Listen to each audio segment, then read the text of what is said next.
मैंने देखा है समाज में कि संगठन की बातें तभी होती है जब कोई खतरा मंडराता है हमारे ऊपर, और जब हम सुख में रहते हैं, आनंद में रहते हैं, सुरक्षा में रहते हैं, तो बिखरे बिखरे से रहते हैं। कहीं ऐसा ही तो नहीं हो रहा है कि हिंदू संगठन की बातें इसलिए हो रही है क्योंकि हमारे ऊपर खतरा मंडरा रहा है।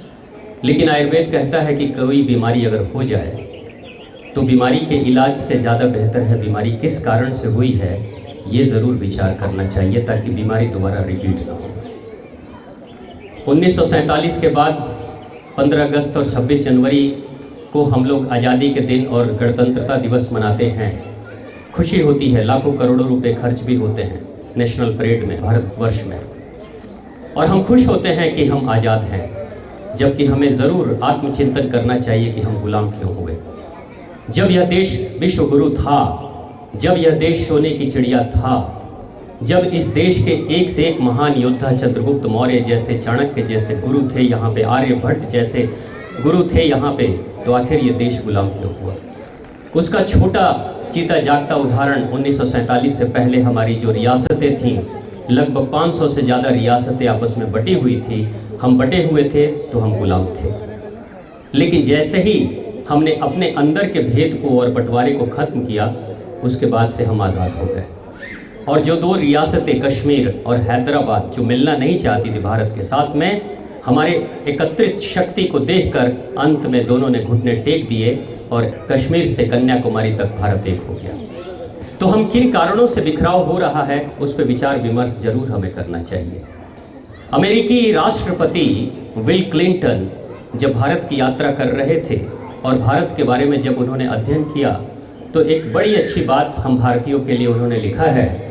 वो कहते हैं, मैं भारत की सभ्यता को जब मैंने देखा, यहाँ की संस्कृति को देखा, यहाँ के ग्रंथों को मैंने देखा, तो मैंने तुलना की विश्व की जितनी भी सभ्यताएं हैं, जितने भी धर्म ग्रंथ हैं, महान ग्रंथ हैं, सभी ग्रंथों से जब मैंने भारत की संस्कृति और ग्रंथों की तुलना की, तो मैंने देखा कि रामायण और गीता, महाभारत जैसे ग्रंथ इतने भारी हैं कि पूरी विश्व की सभ्यता के ग्रंथ भी उनके सामने हल्के पड़ जाएंगे। श्री राम, श्री कृष्ण का व्यक्तित्व इतना विशाल है कि वो पूरे विश्व को मार्गदर्शन करने की क्षमता रखते हैं, ऐसा एक विदेशी कह रहा है हमें।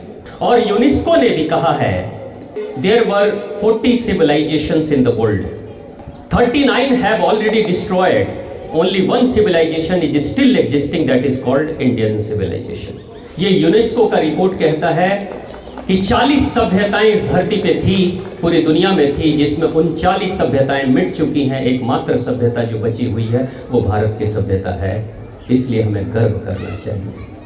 मगर आत्मचिंतन का ये समय है। शत्रु बहुत तेजी से बढ़ रहे हैं, बहुत तेजी से अनेक तरह के षड्यंत्र भारत में हो रहे हैं। कहीं ऐसा तो नहीं कि उन षड्यंत्रों में हम भी आग में घी डालने का काम कर रहे हैं। हम बट क्यों रहे हैं? भगवान श्री कृष्ण भगवत गीता में कहते हैं कि कोई भी ऐसी संपदा इस दुनिया की नहीं है जो मैं प्राप्त नहीं कर सकता, जो मुझे मिल नहीं सकती। जो मैं चाहूं वो सब कुछ मुझे मिल सकता है, बावजूद उसके मैं निरंतर कर्म में लीन रहता हूं, कर्म करते रहता हूं, ताकि आने वाली पीढ़ियां मेरे विश्राम को देखकर, मेरी स्थिरता को देखकर नकारा और निकम्मी ना हो जाए। इसलिए मैं कर्म करता हूं। क्योंकि बड़े लोग जब कर्म करते हैं तो जो छोटे लोग होते हैं समाज के, वो अनुसरण करते हैं, कॉपी करते हैं। इसलिए जो बड़े हैं वो आर्थिक रूप से जो बड़े हैं, शैक्षणिक रूप से बड़े हैं, जो आध्यात्मिक रूप से बड़े हैं, जो सामाजिक स्तर पर, प्रतिष्ठा के स्तर पर जो बड़े हैं, उनके ऊपर, उनके कंधों पर भागीदारी बहुत बड़ी है। हमारे ग्रंथों में जब कोई भगवान, ईश्वरीय सत्ता जब उतरती है तो उसके लिए एक शब्द का इस्तेमाल किया जाता है, हम कहते हैं अवतार। भगवान ने अवतार लिया। अवतार का मतलब प्रमोशन नहीं होता है, उन्नति नहीं होती है। अवतार का मतलब डिसेंडिंग ऑर्डर होता है, अवनति होती है, डिमोशन होता है। यानी ईश्वर का भी जब डिमोशन होता है तो कोई ईश्वरीय सत्ता अवतार लेती है इस धरती पे।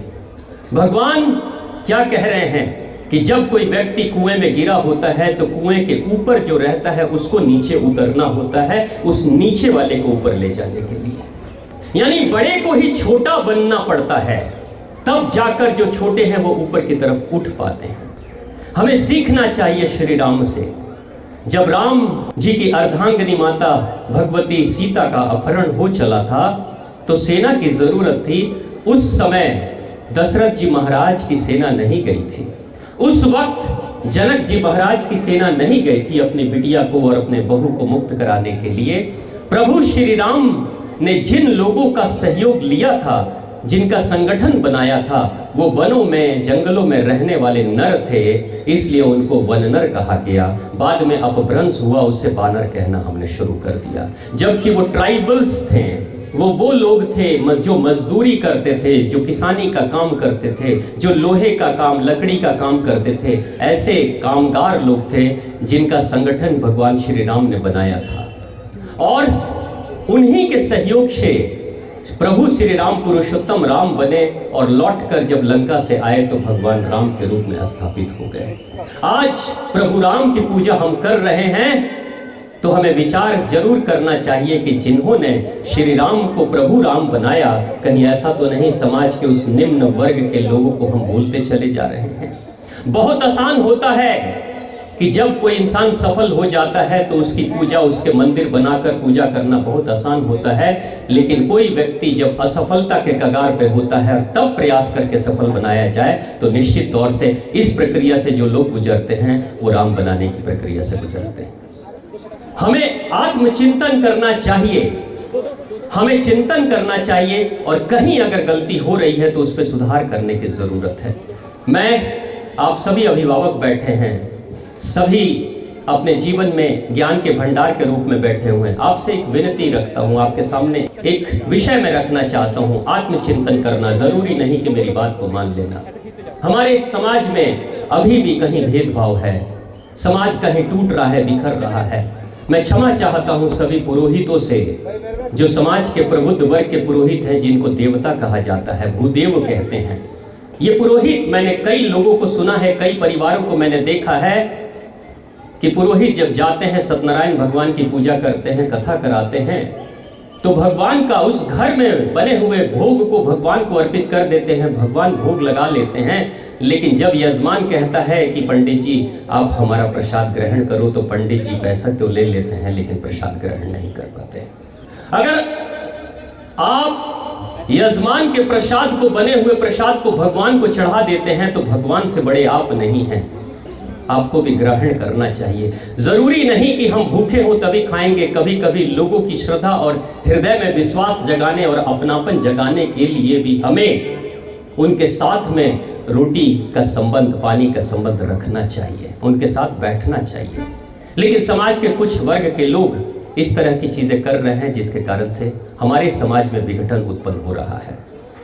मैंने देखा है समाज में कि संगठन की बातें तभी होती है जब कोई खतरा मंडराता है हमारे ऊपर, और जब हम सुख में रहते हैं, आनंद में रहते हैं, सुरक्षा में रहते हैं तो बिखरे बिखरे से रहते हैं। कहीं ऐसा ही तो नहीं हो रहा है कि हिंदू संगठन की बातें इसलिए हो रही है क्योंकि हमारे ऊपर खतरा मंडरा रहा है? आखिर हम हृदय से सबको स्वीकार करेंगे तो खतरे की स्थिति कभी बनेगी नहीं। भगवान बुद्ध ने बड़ी अच्छी बात की थी।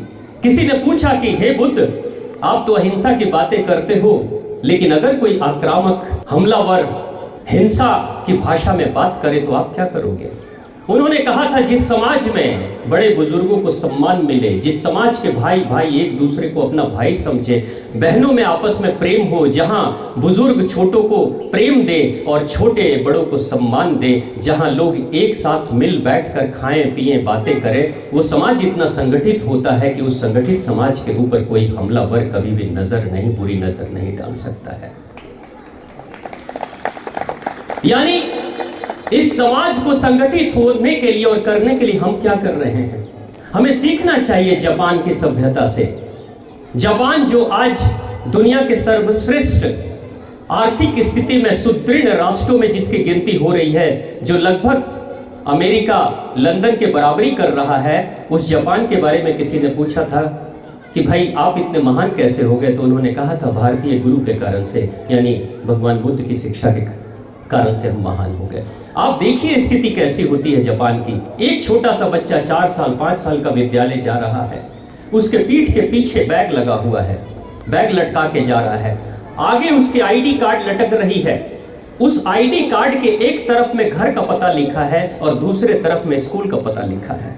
बच्चा निकल गया और बच्चा जब जा रहा है, अगर कहीं स्कूल जाते हुए भटक जाए राह में, तो कोई भी पथिक जो उस सड़क से गुजर रहा है देखता है कि बच्चा भटक गया है, नहीं पहुंच पा रहा है, तो उस एड्रेस को देख लेता है टाइम के अनुसार से कि इस टाइम स्कूल जाने का एड्रेस है, तो वो आगंतुक, वो अनजान पथिक उस बच्चे को गाइड करता है और वहां तक पहुंचा देता है। और अगर स्कूल से, विद्यालय से घर आने की जब बारी आती है और अपने घर को भूल जाता है बच्चा, तो एड्रेस लोग देख लेते हैं और उसके घर तक पहुंचा देते हैं। आप सोचिए सभ्यता कितनी अच्छी है, समाज कैसा है, जहां पे एक छोटा सा बच्चा, अभी 4 साल 5 साल का बच्चा जा रहा है, तो उसके पिता को, उसकी माता को इस बात की चिंता नहीं है कि मेरा बच्चा कहीं चोरी ना हो जाए, अपहरण ना हो जाए, कहीं खो न जाए। उसके कारण से सुरक्षित और सभ्य समाज और चेतन पूर्ण समाज के कारण से जापान की सरकार के पुलिस प्रशासन पे होने वाले अरबों खरबों रुपए बच जाते हैं, क्योंकि प्रत्येक नागरिक ही वहां का सैनिक है, प्रत्येक नागरिक ही वहां का रक्षक है। और वो जो पैसे हम पुलिस प्रशासन पे और आर्मी पे खर्च करते हैं, उन पैसों को बचाकर वो अपनी आर्थिक तरक्की कर रहे हैं। औसतन उम्र वहां पे 90 साल के उम्र में लोग अपने आप को रिटायर नहीं मानते, वो कहते हैं हम तो 100 तक काम करेंगे। और जो आर्थिक रूप से सुदृढ़ हैं वो भी कोई काम ना हो तो सब्जियों का बोरी ले जाकर कहीं सड़क के किनारे बैठकर सब्जियां बेचते हैं, क्योंकि उनको काम करना है। वो कहते हैं आई हैव टू वर्क, हमें काम करना है, चाहे स्थिति कितनी भी अच्छी हो जाए लेकिन फिर भी हमें काम करना है। आज आप भारत में देखिए, आत्मनिरीक्षण करिए, अपने आप को देखिए। मैं कई बाबूजी माताओं से बात करता हूँ, जब बात होती है मैं पूछता हूँ कि कैसी जिंदगी चल रही है, वो कहते हैं अब तो हम रिटायर हो गए हैं, अब काम कहाँ है मेरे पास कुछ, अब तो मैं रिटायर हो गया हूँ। यानी रिटायरमेंट के बाद सरकार ने रिटायरमेंट दिया, लेकिन मानसिक रूप से भी वो रिटायर हो जाते हैं कि मैं तो रिटायर हुआ, मेरे पास काम क्या है। और उनको शर्म भी नहीं आती है, क्षमा करें अभिभावकों से मैं क्षमा चाहता हूँ, लेकिन आपको आत्मचिंतन करना चाहिए कि कोशिश यही करनी चाहिए कि अंतिम समय तक हम अपने घर परिवार के लोगों की सेवा ना लें, क्योंकि जितनी भी सेवाएं आप ले रहे हैं ना, उन सब का कर्ज चढ़ रहा है। कभी ना कभी आपको फिर से उनकी सेवा के लिए जन्म लेना ही पड़ेगा, मुक्ति का मार्ग कहाँ खुलेगा। यानी हम सभी को ये सोचना चाहिए कि जब तक मैं जीवित हूं तब तक हाथ पैर मेरे चलते रहने चाहिए, स्वयं से कार्य करते रहने चाहिए, मैं किसी की सेवा ना लूं, हो सके तो मैं दूसरों की सेवा करूं, ये मन में विचार होना चाहिए। एक माता और पिता के बारे में मैंने सुना, पिताजी बार बार कहते थे कि हम तो तब तक चलेंगे जब तक हाथ पैर चलेगा, जिस दिन हाथ पैर काम करने बंद कर देंगे, भगवान से कहूंगा भगवान मुझे उठा ले चलो, अपने धाम ले चलो, मैं किसी अपने बहू का, बेटे का या नाती पोतों की सेवा नहीं लूंगा। ये बाबूजी बार बार कहते थे।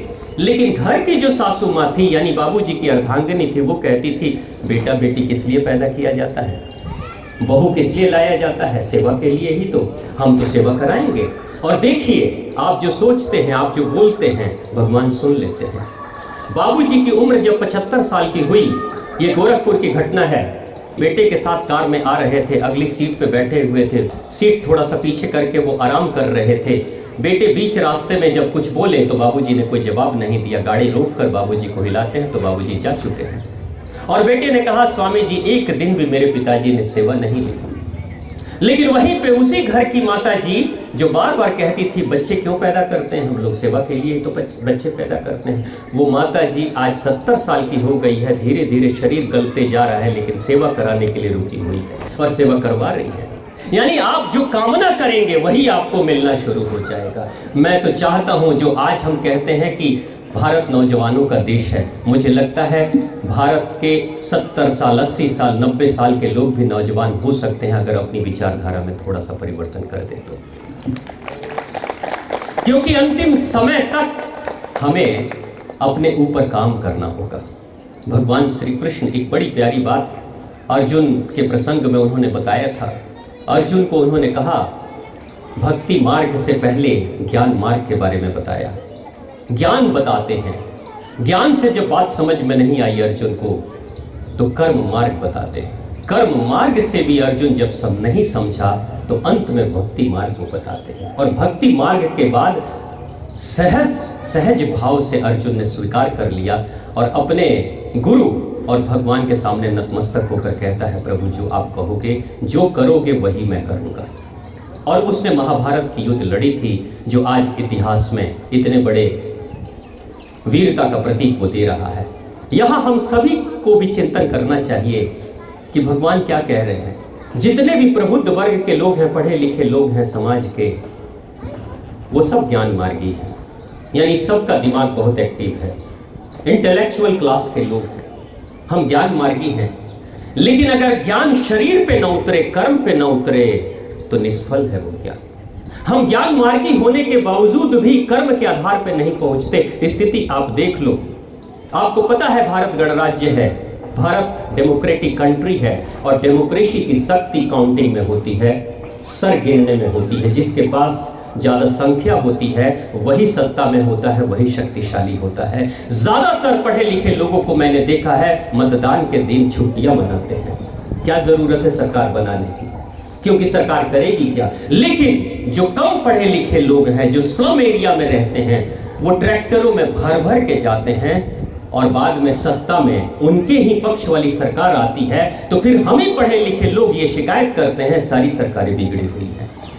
भीड़ जो लगाएगा उसकी ही सत्ता बनेगी। तो हमें आत्मचिंतन अपने ऊपर करना चाहिए कि कहीं ऐसा तो नहीं कि हम ज्ञानी तो बहुत हैं लेकिन हम प्रैक्टिकल नहीं हैं, हमारा ज्ञान अप्लीकेबल यानी धरातल पे, कर्म पे उतर नहीं रहा है।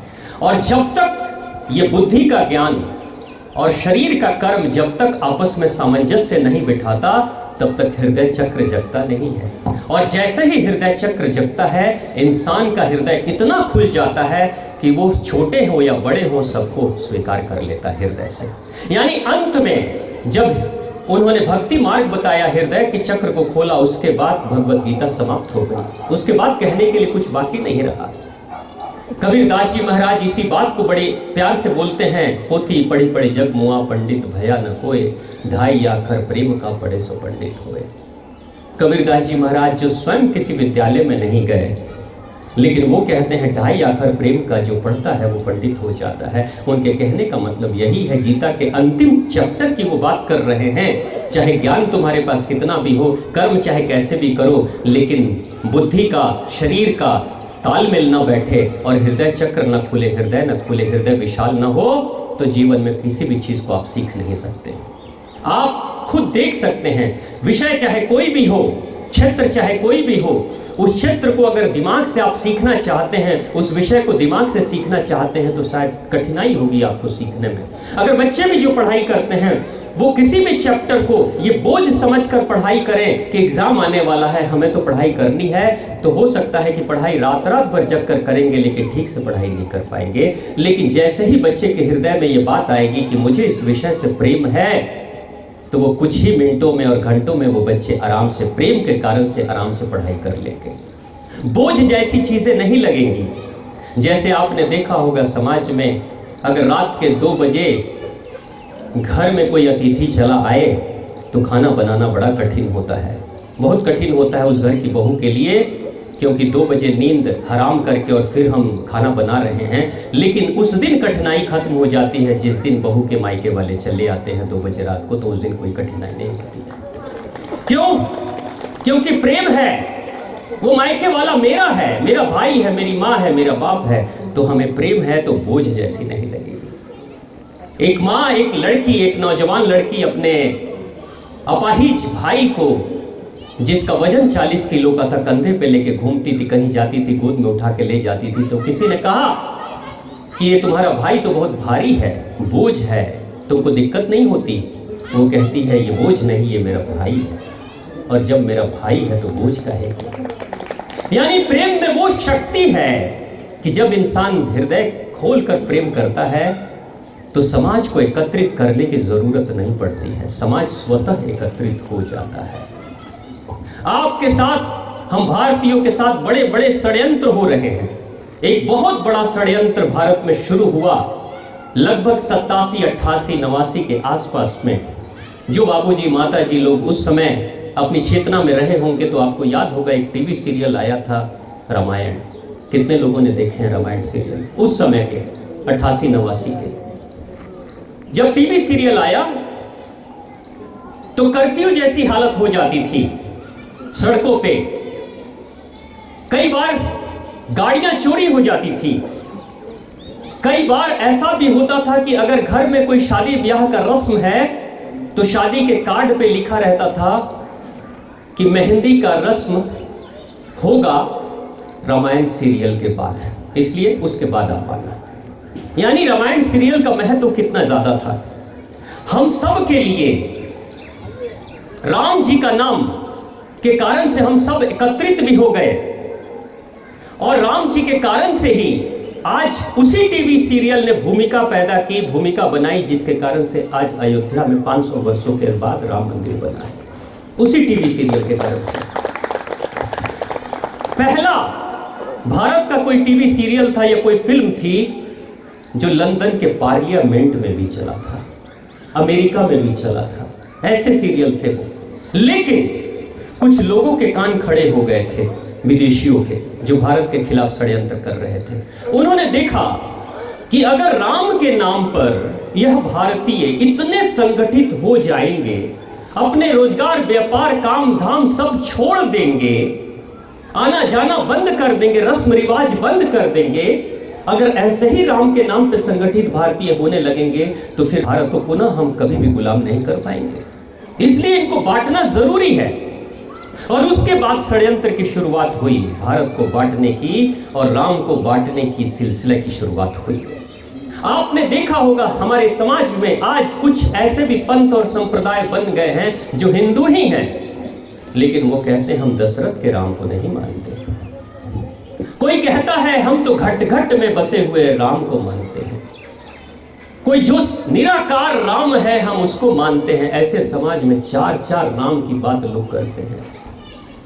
4-4 राम आपने देखा होगा, सुना होगा, नहीं दशरथ के राम का नहीं, हम तो निराकार है, घट घट में बसा है, उसको हम मानते हैं। और इन संस्थाओं को विदेशी फंडिंग भी हो रही है और ये संस्थाएं विदेशी फंडिंग लेकर हमारे ही राम को 88-89 के बाद बांटना उन्होंने शुरू कर दिया है। पहले राम का मतलब घट घट वाला राम भी दशरथ का राम है, निराकार राम भी दशरथ का राम है। यानी निराकार ही कभी प्रकट साकार रूप में होता है, प्रकट होगा तो आकार धारण कर लेगा। आज इस सभा में हम सभी आए हुए हैं। आज से करीब सुबह के 6 बजे के आसपास यहाँ कोई सभा नहीं थी, लेकिन फिर भी सभा हो रही थी निराकार रूप में हमारे मन मस्तिष्क में। और वही सभा प्रकट आज हो गई है तो हम साकार सभा देख रहे हैं यहाँ। यानी निराकार ही साकार रूप धारण करता है, लेकिन उसके बावजूद भी हमारे राम को बांटने के कार्य शुरू हो गए हैं। हमें विचार करना चाहिए। सबसे पहले भगवान को लोग बांट रहे हैं और उसके बाद से भक्तों को लोग बांट रहे हैं। कुछ ऐसी भी संस्थाएं भारत में हैं, वो हमारी ही संस्थाएं हैं। एक संस्था के शीर्ष गुरु को मैंने कहते हुए सुना, किसी ने पूछा, वो कृष्ण भक्त हैं, मैं संस्था का नाम नहीं लूंगा, आप सब समझते हैं। कृष्ण भक्त गुरु जी हैं। गुरु जी से किसी माता ने पूछा कि गुरुवर हम कृष्ण की भक्ति करें, लेकिन बचपन से मैंने शिव की भक्ति की है, तो क्या शिव की भक्ति करूंगी तो क्या सद्गति की प्राप्ति नहीं होगी? तो उस गुरु ने कहा कि शिव की पूजा तो राक्षस करते हैं। ये हमारे समाज में कहा जा रहा है, शिव की पूजा तो राक्षस करते हैं, क्योंकि रावण ने शिव की पूजा की थी, लेकिन वो भूल गए गुरुवर कि राम भी तो ईश्वरीय सत्ता है जिन्होंने शिव की पूजा की थी। तो इस तरह की भी बातें हो रही हैं। आज कुछ पंथ और संप्रदाय ऐसे भी हैं, मैं कहीं जाता हूं तो लोग मुझसे पूछते हैं, स्वामी जी कौन से पंथ से हैं आप, कौन से पंथ से हैं? आपको पता है हमारे लिए ये लोग भी बड़े खतरनाक हैं। अगर आपसे किसी ने कभी भी पूछा आप किस पंथ से हो, इसका मतलब वो समाज को, हिंदू समाज को बांटने का कार्य कर रहे हैं। पंथ अनेक हो सकते हैं, रास्ते और माध्यम अनेक हो सकते हैं, लेकिन चरम शीर्ष का जो लक्ष्य है वो सभी का एक ही हो सकता है। अगर मुझे यहाँ से दिल्ली जाना है तो मैं कार से जा सकता हूँ, मैं बाइक से भी जा सकता हूँ, मैं रिक्शा से भी जा सकता हूँ, मैं पैदल भी जा सकता हूँ। मार्ग अनेक हो सकते हैं, लेकिन लक्ष्य जो दिल्ली है वो तो एक ही होता है ना। तो कहीं ऐसा तो नहीं कि हमें भी बांटा जा रहा है। और अगर कोई ऐसा व्यक्ति बांट रहा है समाज में, जो बड़े बड़े संस्थाएं बनाकर, और इन संस्थाओं के कुछ लोगों ने ये भी कहना शुरू कर दिया हम हिंदू नहीं हैं। कुछ संस्थाओं से आप पूछो क्या नहीं हम इस संस्था के, हम निराकार संस्था के, हम इस्कॉन संस्था से, हम तो कबीर पंथ वाले हैं। आपको पता है आपके ही जड़ों को सेंध लगाने का काम किया जा रहा है। आपको पता है नहीं आपके लोग आपके हैं, साथ में हैं, लेकिन आपसे मन से बटे हुए हैं, बिखरे हुए हैं। इसलिए इस पे भी विचार करना चाहिए और हमें संगठित होकर एक बात कहनी चाहिए कि चाहे आपकी श्रद्धा राम में हो, कृष्ण में हो, भगवती में हो, और चाहे किसी भी निराकार संस्था में भी अगर आपकी श्रद्धा हो तो आप मानो, चलो, मगर किसी का तौहीन मत करो, किसी का मजाक मत बनाओ। अगर कोई व्यक्ति, मैंने निराकार संस्था वालों को अक्सर कहते हुए सुना है कि मूर्ति पूजा नहीं करनी चाहिए, जबकि वो भूल जाते हैं कि मूर्ति एक ऐसा विषय है जिससे जब हम इंद्रियां देखती हैं, सुनती हैं, महसूस करती हैं, तो धीरे धीरे हम अंतर्मुखी होते चले जाते हैं और मूर्ति के माध्यम से निराकार तक हम पहुंच जाते हैं। लेकिन वो लोग ये कह रहे हैं कि नहीं, मूर्ति पूजा बंद हो जानी चाहिए। आपको पता है इस तरह की जो घटनाएं घट रही हैं, एक बहन को मैंने देखा बचपन से राम जी की पूजा, कृष्ण भगवान की पूजा और सभी देवी देवताओं की पूजा अपने घर में मूर्ति फोटो लगाकर पूजा करती थी। एक दिन घर के पति देव किसी निराकार संस्था के साथ चले गए और संस्था में जब गए तो वहाँ के गुरुवर ने कहा सुनो, आप अपने घर लेकर चलो। घर लेकर आए तो उन्होंने पूजा के स्थान पे देखा अनेक मूर्ति, अनेक फोटो, तो वो कहते हैं सबको हटाओ, इसकी ज़रूरत नहीं है, मूर्ति पूजा और फोटो पूजा करने की ज़रूरत नहीं है। और उसके बाद माता जी, जो घर की माता है, वो तो मना कर रही थी, लेकिन पति देव तो भक्त हो चुके थे, उन्होंने कहा चलो हटाओ। सारे मूर्ति, सारे फोटो को लेकर लाल कपड़े में बांधकर नदी में प्रवाहित उन्होंने कर दिया था उस गुरु के मार्गदर्शन में। लेकिन 6 महीने के बाद वो पति देव मुझे मिले थे, वो बोले थे मेरी स्वामी जी, मेरी पत्नी मानसिक रोगी हो गई है। मैंने पूछा ऐसा क्यों? तो पता नहीं क्यों, जरा आप पता करिए मानसिक रोगी क्यों है। मैं उस बहन से मिला, मैंने पूछा, जाके अकेले में मैंने बात की। वो कहती है बचपन से मैंने शिव की पूजा की थी, बचपन से मेरे राम की पूजा मैंने की थी, बचपन से कृष्ण की, भगवती की थी। सबको अपनी आंखों के सामने कपड़े में लपेट कर नदी में प्रवाहित होते हुए मैंने देखा था ना। उसी दिन से अंदर हीन भावना भर गई है। लगता है कि तुम तो अपने भगवान को भी नहीं बचा पाई, तुझे भगवान की कृपा कैसे बरसेगी तुम्हारे ऊपर। नतीजा ये हो रहा है कि वो बहन मानसिक रोगी हो गई थी।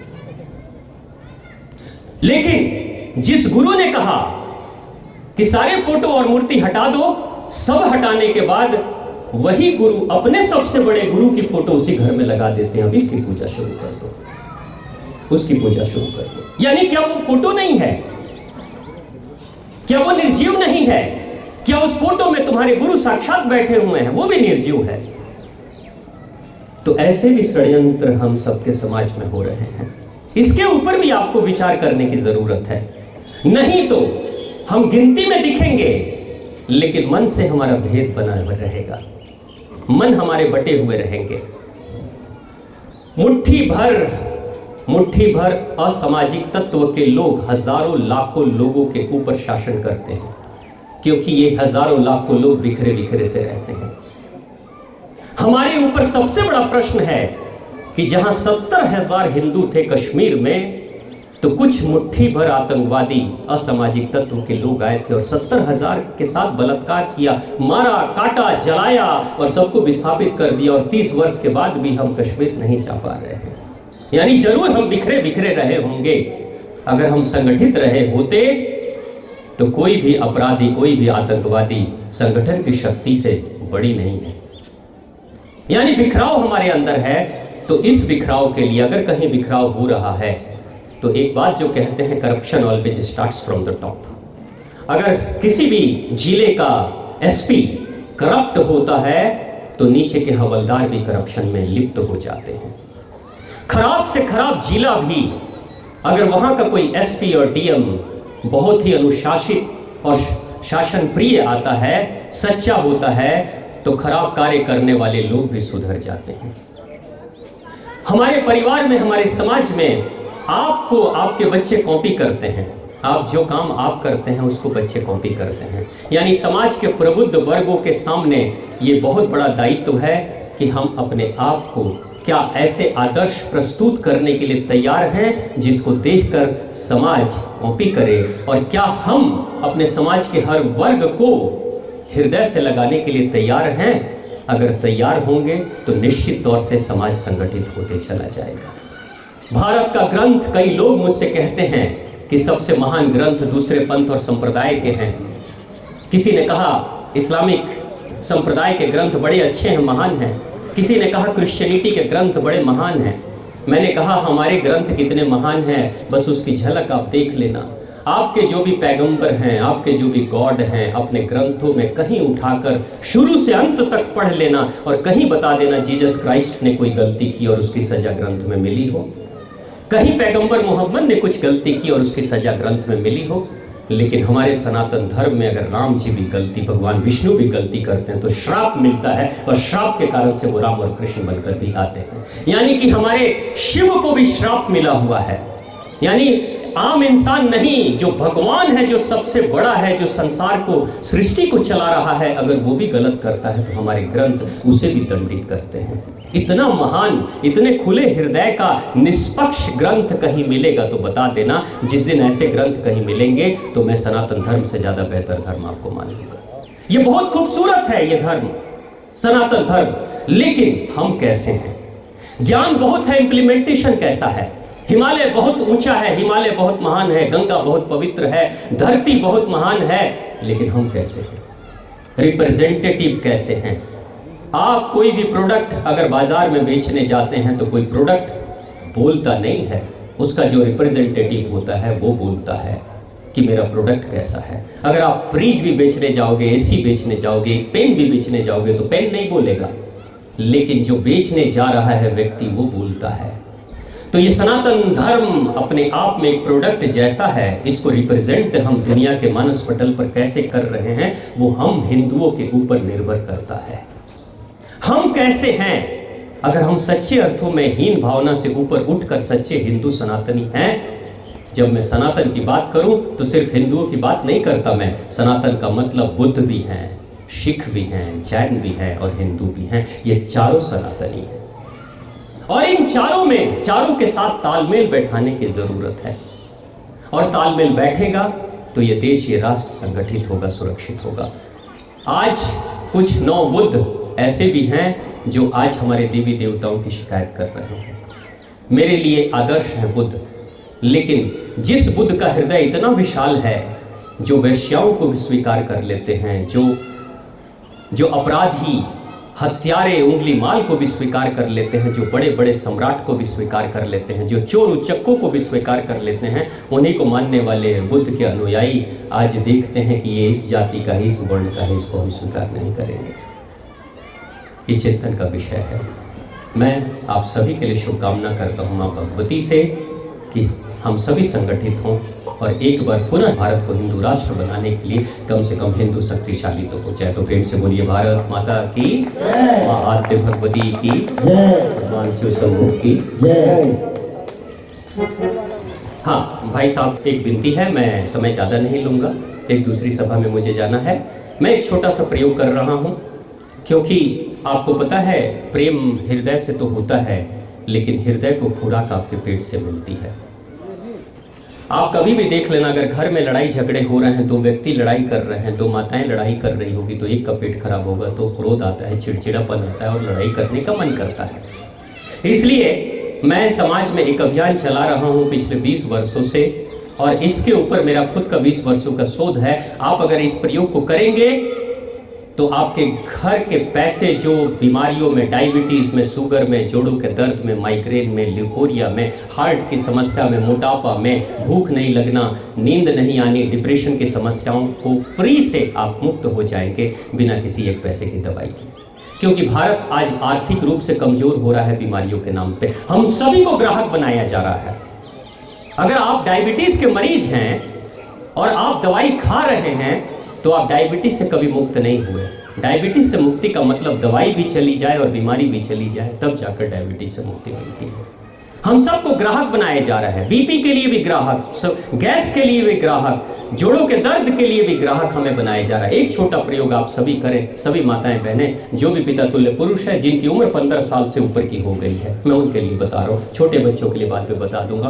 15 साल से ऊपर की उम्र जिनकी भी हो गई है, वो सुबह सुबह उठते ही शौचालय जाने से पहले यानी पेट की सफाई से पहले आप पानी पियो।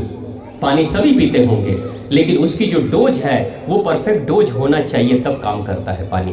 पानी पीने का डोज है 15 साल से ऊपर वाले लोग 1.25 लीटर पानी पीना चाहिए उनको। 1.25 लीटर मुश्किल है, पहले दिन आप 1.25 लीटर नहीं पी सकते, दूसरे दिन आप धीरे धीरे 1.25 लीटर का मतलब 5 पाव पानी होता है, यानी धीरे धीरे मात्रा बढ़ाइए। एक छोटा ग्लास, फिर 1.5 ग्लास, 2 ग्लास, 3 ग्लास, 4 ग्लास, ऐसे छोटे ग्लास से 4 साढ़े 4 ग्लास होता है, बड़े वाले पंजाबी ग्लास से 2 ग्लास होता है। 1.25 लीटर नाप लीजिएगा। 1.25 लीटर पानी अगर हल्का गर्म गुनगुना पीना आप शुरू कर देंगे, और मेरा जो YouTube है स्वामी दिव्य सागर, आप YouTube पर लिखेंगे तो आपको वीडियोस मिल जाएंगे। 1.25 लीटर पानी स्वामी दिव्य सागर लिखेंगे, उसमें 6 एक्सरसाइज है। 6 एक्सरसाइज को अगर आप करेंगे पानी पीने के बाद, तो आपके हाथों के कोने कोने में जो फंसी हुई गंदगी है, जिसके कारण से गैस, एसिडिटी, जोड़ों का दर्द होता है, वो सारी गंदगी आपके शरीर से निकल जाएगी प्राकृतिक रूप से।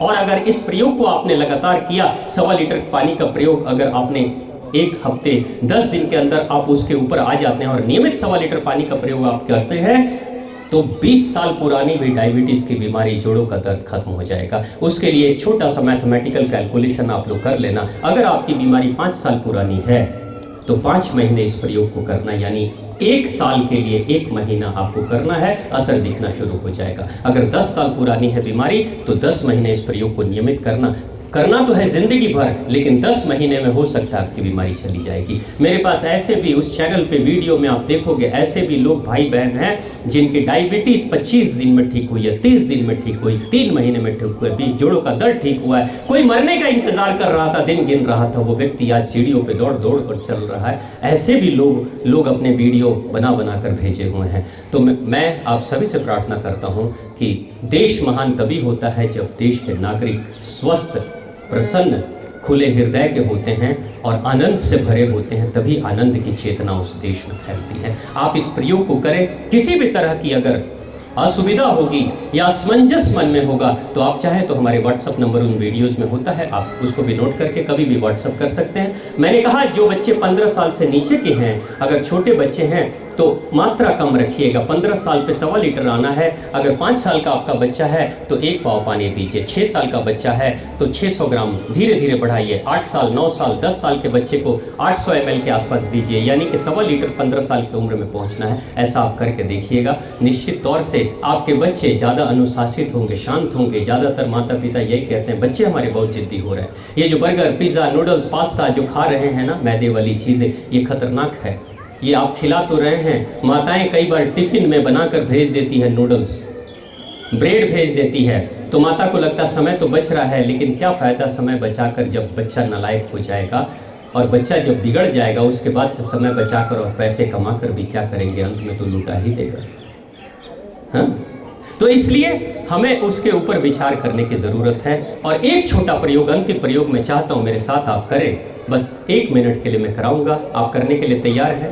हाथ उठाइए। बस 2 मिनट, 1 मिनट में कराऊंगा, ऐसे मैं 2 मिनट कराता हूँ।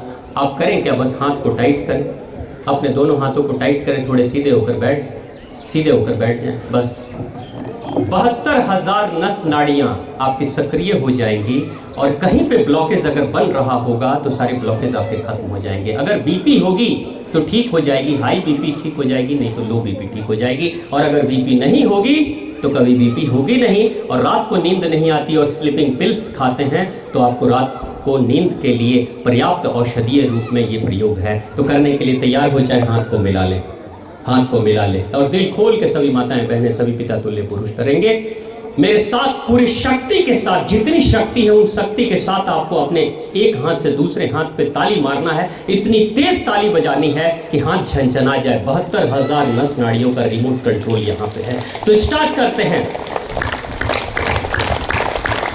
जोर से, हाथ ऊपर, सर के ऊपर। इससे लो बीपी आपकी ठीक हो जाती है। सर के ऊपर हाथ करके बजाएंगे, लो बीपी ठीक हो जाती है।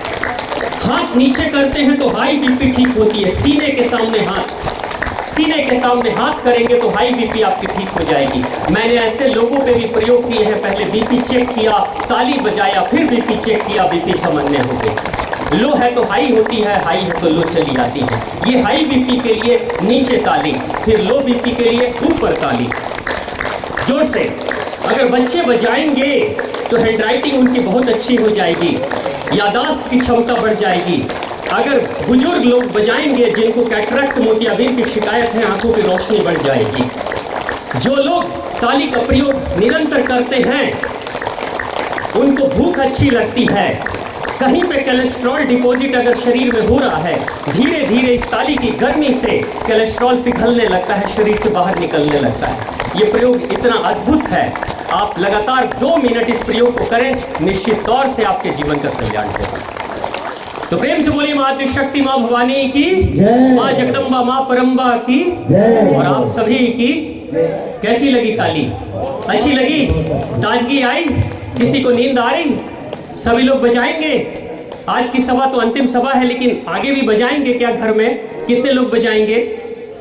सभी लोग हाथ उठा रहे हैं। एक समस्या आएगी, पहले ही बता देता हूँ माताओं के लिए। जो घर की बहू है, नई नवेली बहू है, अभी नई शादी करके आई है, अगर वो घर में ताली बजाएगी तो हो सकता है लोग कहेंगे पता नहीं गई थी सभा में, भूत पिचास पकड़ लिया इसलिए आ रही है, तो कुछ ताली वाली बजा रही है। तो इसलिए इस चक्कर में मत रहिएगा लोगों का कही, है ना। जो अच्छा है वो करना चाहिए, लोग चाहे कुछ भी कहें, धीरे धीरे उनकी धारणा बदल जाती है। बहुत प्रेम से आपने मुझे सुना, इसके लिए आप सभी के हृदय में वास करने वाली शिव शक्ति को मैं प्रणाम करता हूँ। मेरा प्रणाम स्वीकार करें। जय श्री राम।